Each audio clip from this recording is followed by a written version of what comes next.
Halte à l'impérialisme judiciaire. Mesdames, Messieurs.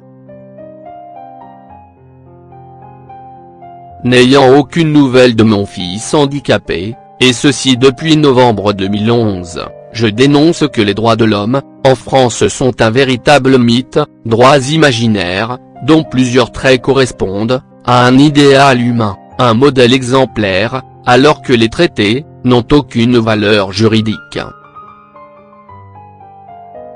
L'humanité souffre d'une immense carence en dignité où l'être humain est jugé, par sa position sociale au sein de cette pyramide sociale. Vous serez rabaissé, brisé, détruit en toute impunité, par ces institutions qui vous jugent. Qui sont-elles pour juger de la vie que vous vivez?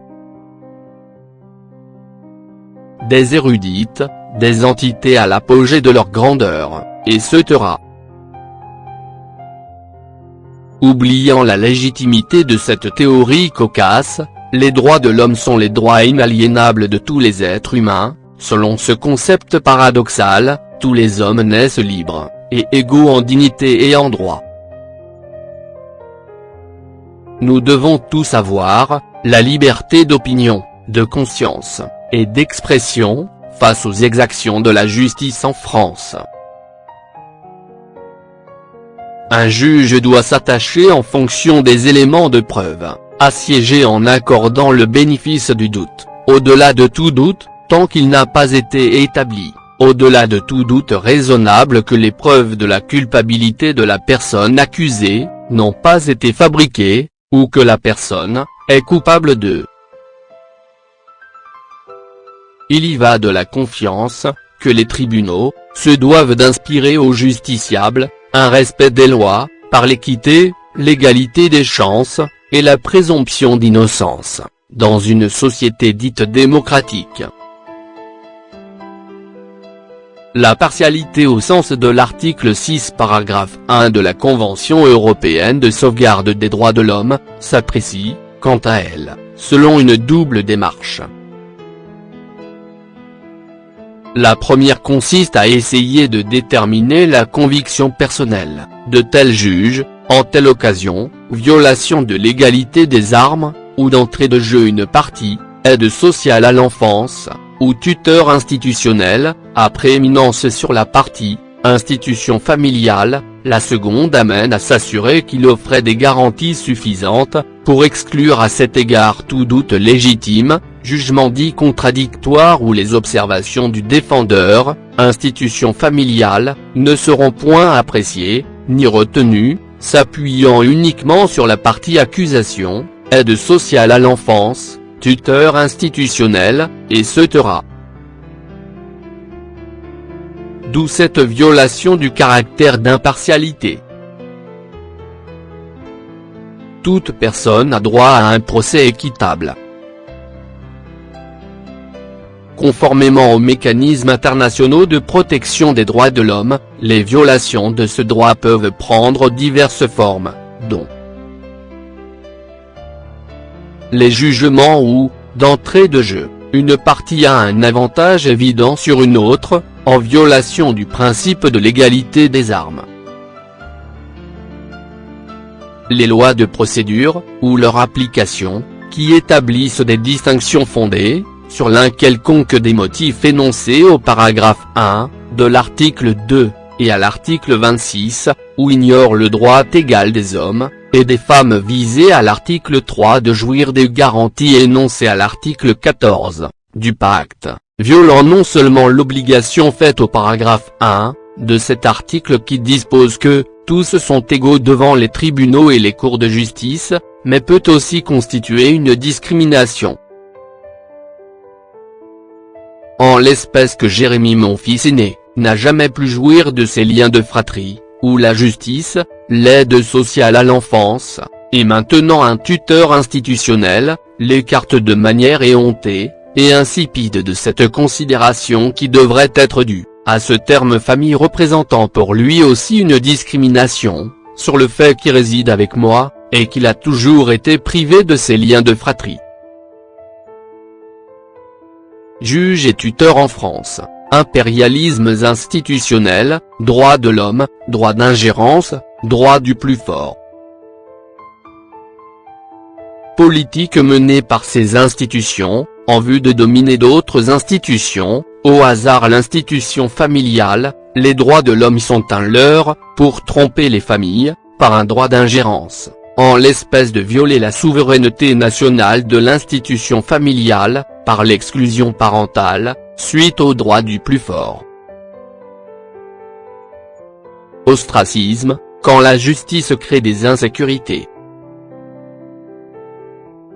En fait, ce que le gouvernement antidémocratique, français, ne veut pas reconnaître, c'est ces dommages collatéraux, que représentent ces retraits abusifs d'enfants en France. Combien d'entre nous ont dû faire appel à un psychologue, ou un psychiatre face aux souffrances endurées?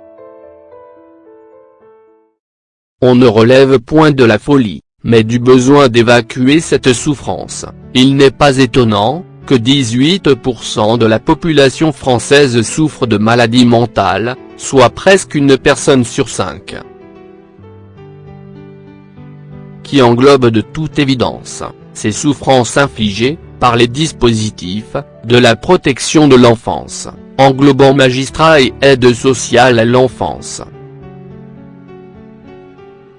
Qui s'acharne, à retirer un enfant de son institution familiale.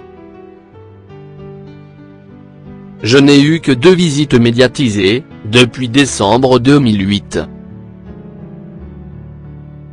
Mais il y a des souffrances que l'on ne peut plus calculer, et ces dommages collatéraux, vous poussent au suicide. La France est l'un des pays d'Europe, qui a le plus haut taux de suicide, pas moins de 10 000 suicides chaque année, et notamment chez les hommes, par des actes plus radicaux, armes à feu ou pendaison. Il ne faut pas négliger que ces retraits d'enfants, sont des collapsus de ce système non démocratique. Ces institutions ne relèvent-elles pas, d'une forme d'altruicide, face aux souffrances infligées? C'est ce qui se produit dès lors que les familles, ne sont plus reconnues comme identifiables, à un groupe d'appartenance fondamental en l'humanité. Peut-être qu'il est utile aux lobbies, co-responsables, du collapsus du système, mais pas aux familles des nations. J'ai tenu à donner un visage humain à ces exactions, émanant de la France vis-à-vis de personnes humaines. L'institution judiciaire en France a tendance à faire preuve de criminalité, qui est condamnable d'un point de vue moral, contraire au principe de l'état de droit, visant à priver l'institution familiale de sa conscience.